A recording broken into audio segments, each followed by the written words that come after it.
வேதாளம் தனது முதல் கதையை சொல்லத் தொடங்கியது. முன்னொரு காலத்தில் ஒரு பேரழகி இருந்தாள். அவளது அழகைக் கண்டு வியந்த 3 இளைஞர்கள் அவளை மணம் முடிக்க விரும்பினர். அவர்கள் ஒவ்வொருவரும் வெவ்வேறு விதத்தில் சிறந்தவர்கள். முதல்வன் ஈடு இணையற்ற கல்விமான், சகல கலைகளையும் கற்றவன். இரண்டாவன் பெரும் வீரன், வாழ்வீச்சிலும் வீரத்திலும் அவனுக்கு நிகர் எவருமில்லை. மூன்றாவன் சேவையாளன், பிறருக்கு உதவி செய்வதையே தன் வாழ்நாள் லட்சியமாக கொண்டவன். விதியின் சதியால் திருமணத்திற்கு முன்பே அந்த இளவரசி கொடிய நோயால் உயிரிழந்தாள். அவளது உடல் எரிக்கப்பட்டு சாம்பலானது. இதைக் கண்டு துடித்த அந்த 3 இளைஞர்களும் வெவ்வேறு பாதையை தேர்ந்தெடுத்தனர். கல்விமான் பிரிய மனமில்லாமல் அவளது சாம்பலை ஒரு மூட்டையில் சேகரித்து மயானத்திலேயே தங்கி தவம் செய்யத் தொடங்கினான். வீரன் உலகத்தின் மீதே வெறுப்புற்று அவளது நினைவாக புனித தீர்த்த யாத்திரை மேற்கொண்டான்.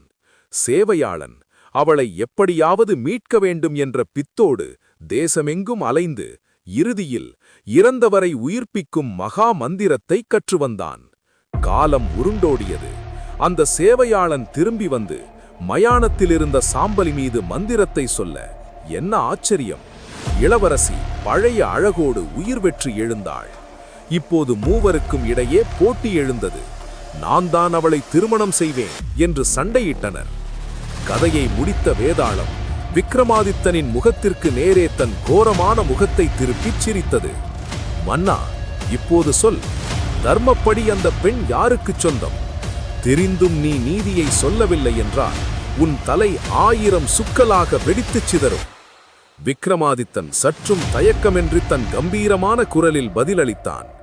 வேதாளமே, கேள். இதற்கு நீதி இதுதான். மந்திரத்தால் அவளுக்கு மறுவாழ்வு கொடுத்தவன் அவளுக்கு தந்தையாகிறான். அவளது சாம்பலோடு தங்கி தவம் செய்தவன் அவளது உடலை பாதுகாத்ததால் ஒரு சகோதரனின் முறையாகிறான். ஆனால் மனைவி இறந்த பிறகு அவளுக்காக புனித யாத்திரை மேற்கொண்டு அவளது ஆத்மா சாந்தியடையச் சடங்குகளை செய்தவன் எவனோ அவனே அவளுக்குச் சரியான கணவன். ஏனெனில் ஒரு கணவன் மட்டுமே தன் மனைவிக்காக அத்தகைய கடமைகளை செய்யும் தகுதியுடையவன். மன்னன் நீதியை சரியாகச் சொல்லிவிட்டதால் அவரது மௌனம் கலை